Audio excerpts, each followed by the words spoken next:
جو متجددین کا اور ہمارے درمیان جو مسئلہ عوام جو دور ہوتی ہے بنیادی طور پر، ان کے اسباب میں سے ایک سبب یہ بھی ہے کہ ہماری زبان ان کو سمجھ میں نہیں آتی۔ اب سوال یہ پیدا ہوتا ہے کہ آپ کو عوام کی زبان سمجھ میں کیسے آئے گی؟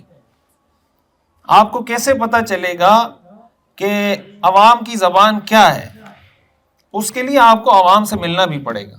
ہمارے یہاں بعض طلبہ ایسے ہوتے ہیں کہ وہ مدرسے آتے ہیں، مدرسے سے گھر جاتے ہیں، گھر سے مدرسے آتے ہیں، نہ اپنے بھائی سے ملتے ہیں، نہ چچا سے، نہ کزن سے، نہ ماموں سے، نہ شادی میں جاتے ہیں، نہ غمی میں، نہ خوشی میں۔ تو جب آپ نہ غمی میں شریک ہو رہے ہیں، نہ خوشی میں شریک ہو رہے ہیں، نہ آپ کسی سے مل رہے ہیں، تو آپ کو ان کی زبان کہاں سے آئی؟ جب آپ ان سے ملیں گے آپ کو لگے گا کہ ان کی زبان کیا ہے، اس لفظ کو، اس جملے کو یہ کیسے بولتے ہیں۔ ہمارے استاذ محترم حضرت مفتی ابو لبابہ شاہ منصور صاحب دامت برکاتہم، وہ یہ فرماتے ہیں کہ عالم کا مطالعہ بھی مضبوط ہونا چاہیے، مشاہدہ بھی مضبوط ہونا چاہیے۔ عالم کا مطالعہ بھی مضبوط ہونا چاہیے اور مشاہدہ۔ بہت ساری چیزیں آپ مطالعے سے نہیں سیکھتے، مشاہدے سے سیکھتے ہیں۔ جب آپ مشاہدہ کرتے ہیں، لوگوں میں گھلتے ملتے ہیں، ان سے بات چیت کرتے ہیں، تو آپ سیکھتے ہیں کہ اچھا اس کو اس طریقے سے بیان کرتے ہیں، یا لوگوں کے یہ نظریات ہیں۔ پہلے آپ کو لوگوں کے عقائد، نظریات، تصورات پتہ چلیں گے، پھر آپ اس پہ بیان کریں گے نا۔ مثال کے طور پر آپ کرپشن پہ بیان کر رہے ہیں کہ کرپشن ختم کرنی چاہیے، تو پہلے آپ کو یہ پتا ہونا چاہیے کہ معاشرے میں کرپشن کے کون کون سے طریقے ہیں۔ ڈاکٹر کیسے کرپشن کرتا ہے، انجینئر کیسے کرپشن کرتا ہے، ایک وزیر کیسے کرپشن کرتا ہے، ایک عام آدمی کیسے کرپشن کرتا ہے، کون کس طریقے سے کرپشن کرتا ہے۔ تو یہ چیزیں آپ کو کتاب میں پڑھنے سے ملیں گی۔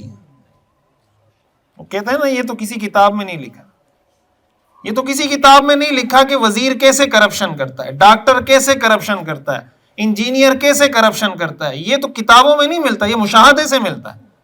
آپ جب دیکھیں گے، آپ جب کسی ڈاکٹر کو دیکھیں، آپ صرف ایک ڈاکٹر کی حیثیت سے نہ دیکھیں اس کو کہ یہ ایک ڈاکٹر ہے، آپ یہ دیکھیں اس کا لوگوں کے ساتھ رویہ کیا ہے، یہ دوائیاں کون سی لکھ کے دیتا ہے، مہنگی دوائی لکھ کے دیتا ہے، سستی لکھ کر دیتا ہے، اس کو ایک ٹیسٹ لکھ کر دینا چاہیے، یہ 10 ٹیسٹ لکھ کر دے رہا ہے، اس کا کوئی لیبارٹری والوں کے ساتھ کمیشن تو نہیں ہے۔ یہ مشاہدہ ہے، یہ کتابوں کی باتیں نہیں ہیں۔ پھر جب آپ لوگ آپ سے سوال کریں گے، مثال کے طور پر کوئی ٹیکسی والا ہے، آپ سے کوئی سوال کرتا ہے کہ ہم ٹیکسی چلاتے ہیں، ہم ٹیکسی وہاں ہم نے اسٹینڈ پہ ٹیکسی کھڑی کی ہوتی ہے، دوسرا آدمی آتا ہے، وہ اپنی ٹیکسی آگے لگاتا ہے اور چلا جا، کوئی بھی صورت مسئلہ آپ کے سامنے رکھتا ہے۔ یہ جو صورت مسئلہ ہے یہ آپ کو کسی کتاب میں ملے گی؟ یہ صورت مسئلہ آپ کو ٹیکسی والا ہی بتا سکتا ہے۔ رکشے والے کا جو صورت مسئلہ ہے وہ آپ کو رکشے والا بتائے گا، بس والے کا جو صورت مسئلہ ہے وہ آپ کو بس والا۔ تو جب آپ نہ ٹیکسی والے سے ملتے ہیں، نہ رکشے والے سے ملتے ہیں، نہ بس والے سے ملتے ہیں، نہ ڈاکٹر سے، نہ انجینئر سے، کسی سے آپ کا لینا دینا ہی نہیں ہے، تو آپ نے تبلیغ کوئی مریخ پہ مشتری پہ جا کے کرنی ہے یا ان انسانوں کو کرنی ہے؟ جب ان لوگوں سے ملنا جلنا ہی نہیں ہے تو تبلیغ کس کو کرنی ہے؟ آپ نے انسانوں کو کرنی ہے نا۔ انبیاء پر کافروں کا اعتراض کیا تھا؟ قرآن میں آتا ہے نا، وَقَالُوا مَا لِهَذَا الرَّسُولِ، کیا ہے؟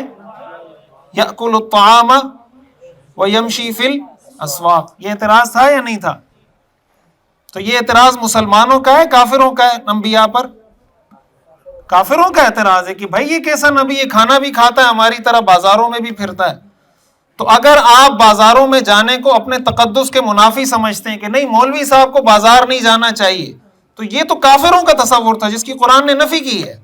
آگے اللہ قرآن کریم میں فرماتے ہیں نا سورۃ الفرقان میں کہ وما ارسلنا من رسول، کیا ہے، الا انہم لیأکلون الطعام ویمشون فی الاسواق، ہے نا سورہ فرقان میں، الا انہم لیأکلون الطعام۔ اللہ فرماتے ہیں ہم نے جتنے پیغمبر بھیجے ہیں سب کھانا بھی کھاتے تھے، سب بازاروں میں بھی جاتے تھے۔ بازاروں میں جانے کا مطلب یہ کہ وہ معاشرے میں عام لوگوں کے ساتھ گھل مل کے رہتے تھے۔ حدیث میں آتا ہے نا کہ المؤمن الذی،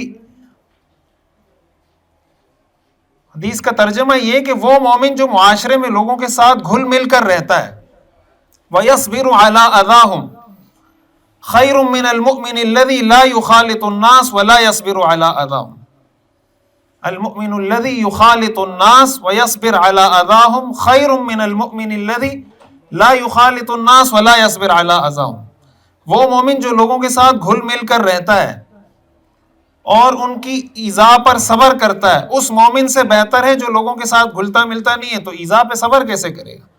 جب گھلیں گے ملیں گے نہیں، آپ ایک کونے میں بیٹھے ہوئے، آپ کو دنیا جہان کا پتہ ہی نہیں ہے، تو آپ کو کوئی کیا ایذا پہنچائے گا؟ ایذا تو آپ کو اس وقت پہنچائے گا جب آپ ملیں گے لوگوں سے۔ تو میڈیا پر کام کرتے ہوئے جو بہت اہم اصول ہے، قرآن ہمیں وہ اصول سکھاتا ہے، وہ یہ کہ آپ کی زبان عوامی ہونی چاہیے۔ آپ کی زبان کیا ہونی چاہیے؟ عوامی ہونی چاہیے۔